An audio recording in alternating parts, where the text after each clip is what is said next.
Welcome to the HiAX Bible Study Podcast. This is Zach, and I'm here with Michael, and we're looking forward to reading and understanding the Bible together one passage at a time. Today, we're looking in the Gospel of Matthew, chapter 22, verses 15 to 46.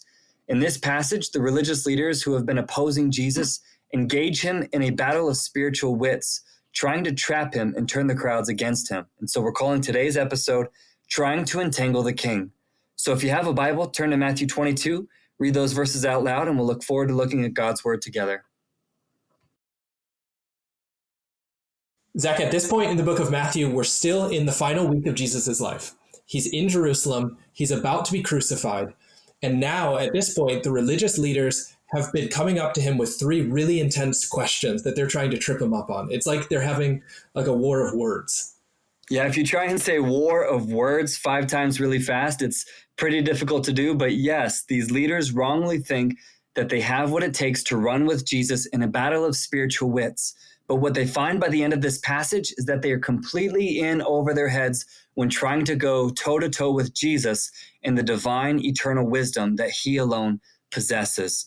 And one of the things that we should notice here is that Matthew intentionally tells us of 3 different reactions from Jesus's challengers and the crowds when they see his wisdom displayed.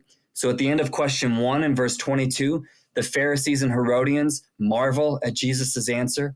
At the end of question 2 in verse 33, the crowd is astonished at Jesus's teaching. And at the end of the interaction as a whole in verse 46, no one dares to ask Jesus any more questions. So Matthew has clearly put verses 15 to 46 together as a unit because it starts with these religious leaders starting this war of words, and it ends with them being silenced as they realize they can't match Jesus's wisdom. And so what Matthew wants us to see is the jaw-dropping wisdom of Jesus so that we too might respond with marveling and astonishment when we consider the wisdom of God displayed in Jesus, especially in comparison to our own limited understanding. The passage is structured around the 3 attempts that the religious leaders make to entangle Jesus in his words. The first time, they ask him a political question. The second time they're trying to entangle him, they're asking him a theological question. And then finally, they ask him a question that's both theological and legal. Jumping into the first attempt in Matthew 22, 15 to 22, the leaders of the people come to Jesus with a political question. They ask him, is it lawful to pay taxes to Caesar? And they don't think that there's an answer that Jesus could give that wouldn't entangle himself. So if he says no, then the Roman authorities could kill him for inciting a rebellion. But if he says yes, then all of the people who were strongly opposed to the tax would start to dislike him, and then he'd lose his popularity. But the answer that Jesus gives actually affirms the authority of the government to impose a tax while still putting the government under the authority of God. Yeah, and to support this point he is trying to make, he brings up this idea of images, which even in our own day, the coins that we have pictures of faces on them. And even more in that day, the fact that the coin had Caesar's image on it showed that it actually came from his personal treasury, that he literally owned that piece of gold or that piece of silver. But the interesting thing about this, and the reason why this answer is so wise, Caesar as a human being is created in the image of God. So what Jesus is pointing out right here is that not only just the coin, but Caesar himself has the image of God stamped on him, and therefore, like all of us, God owns everything that we do. He owns everything about us, and so we should be living in obedience to him and for his purposes. And so battle number 1 goes to Jesus, and battle number 2 begins when the Sadducees, who were a religious group similar to the Pharisees, come to Jesus and ask him a question that is theological in nature. Matthew actually says that the Sadducees don't believe in the resurrection, even though they ask a question about it, which just goes to show you how cynical their attitude was towards Jesus. But they ask this question and they try and make it sound very complicated, and it's a crazy hypothetical situation wherein 7 brothers are married to the same woman at one point or another in their life because each of them keep dying and the next brother keeps marrying her. And so they want to know who is actually going to be this woman's husband in the afterlife. And Jesus responds by saying, you know what? You're just wrong. He says that flat out. But the second thing that he says is there's actually 2 things that you don't know. Number 1, you don't know the scriptures. And number 2, you don't know the power of God. And what Jesus is trying to show them is that they have misunderstood eternity and God's relationship with his people.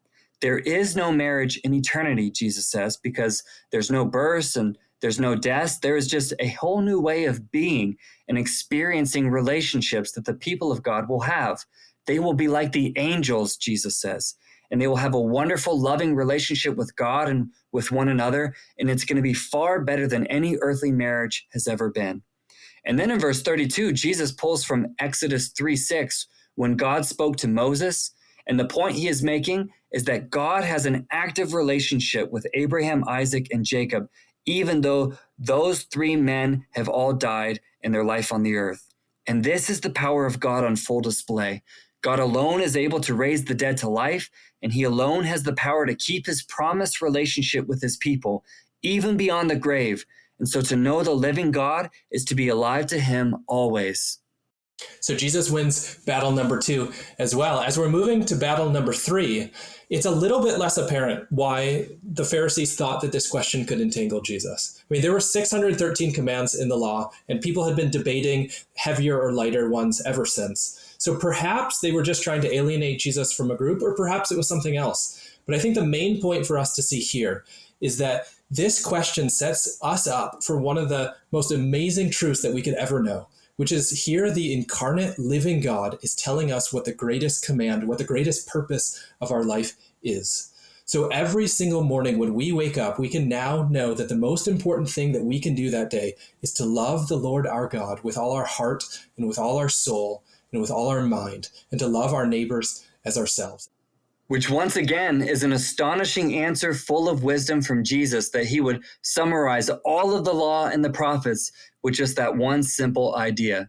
And so battle 1, 2, and 3 all go to Jesus, but he's been on the defensive up to this point, and in his final blow, he goes on a more offensive attack and throws a question back onto those who have been opposing him.